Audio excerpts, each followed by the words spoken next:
Ginawa ang ritual ito sa araw na ito dito sa harapan ng Batasan Pambansa dahil hinihiling natin sa buong may kapal ang kapwa nating tao ay pantay ang kanilang pananaw sa kanilang kapwa-tao sa mundong ibabaw na ito. Walang sabi na maipit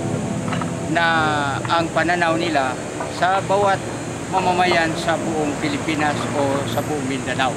Kaya nagritual tayo upang hinihiling natin sa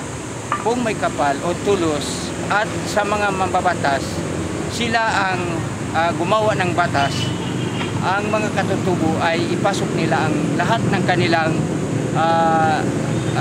karapatan at anuman kanilang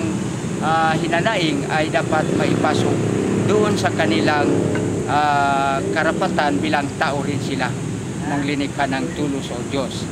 Kaya sa araw na ito ay ginto sa atin, sa ating lahat, na lahat ng dumalo sa araw na ito ng Pizza Gis ng April, Mayo ay tayong lahat ay hinihiling natin ang araw na ito ay bilang ginto sa ating lahat ng mamamayan dito sa Pilipinas o sa buong Mindanao ay dapat kilalahan ng karapatan bilang tao tayong lahat.